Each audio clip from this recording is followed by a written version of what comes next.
Hey guys, so I have a couple of topics that I want to hit on right now, um, and a couple of topics that really have been kind of burning within my mind, and been wanting to get out for some time, put it on video, and post on YouTube.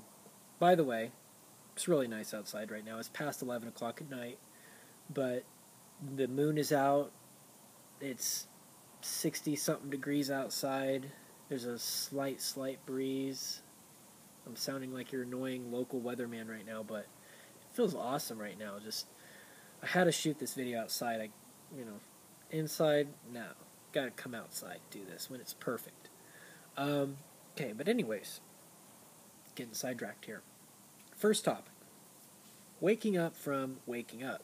This is a topic that was introduced to me by another YouTuber that many of you know of, and that is George for Title. Now, before I go any further with this video, I know that there's many people out there, many of you guys, including myself, we all have our personal opinions of G4T, but I don't want to start YouTube drama and that kind of bull. Just put that to the side. Put the personal opinions to the side, and let's just focus on the topic that he brought up a while ago, and that is waking up from waking up.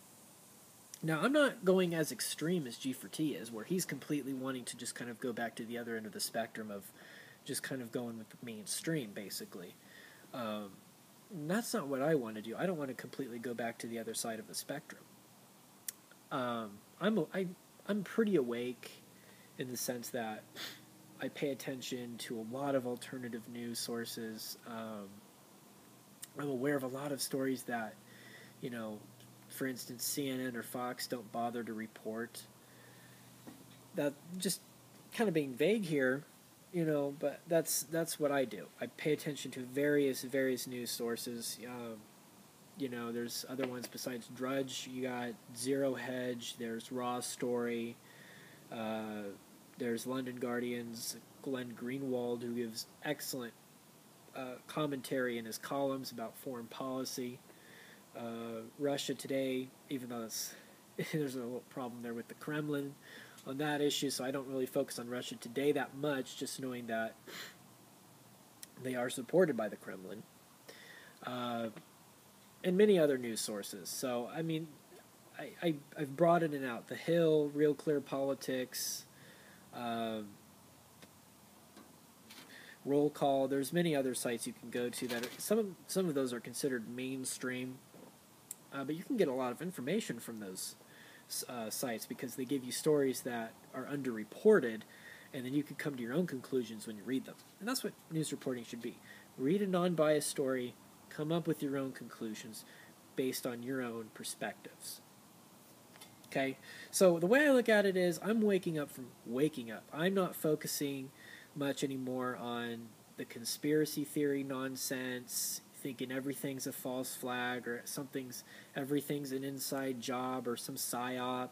I don't do that anymore. It's like, and I really wasn't that much into it either in the past. I mean, just a little bit, but not as extreme as some other people here on YouTube. So instead of going completely to the other end of the spectrum like G4T wants to, I'm just kind of going through hurdles, remaining awake, but progressing. And maybe you could say that's what he wants to do too. I don't know, but that's what I'm doing. I'm going through the hurdles of bullshit and going straight forward. I'm going forward. I'm not going in reverse like some people want to because they're bored or because some people are just getting too stressed out by it all. So that's topic number one. Topic number two. My generation, the Millennials. Now, there's a lot of people graduating college. College graduates, as you know, this is a non-story, are having a difficult time finding jobs. Difficult time finding work. They end up moving back with their parents after they graduate college, after 4 or 5 years of school, with a degree. Whether you think it's valuable or not, there's people who graduate with pretty valuable, difficult degrees and still can't find a job. And I think it's because my generation, the Millennials, anybody born between 1980 and 2000, I'm born 92. And I've noticed this is that there's kind of like this entitlement, and this isn't surprising to many people. There's this entitlement attitude of, oh, this is how it's going to work. We're going to plan it out like this. I'm good. I graduate high school in this year, and then in this year, I graduate from this university with this degree, and this is what I will be right after I get out of university.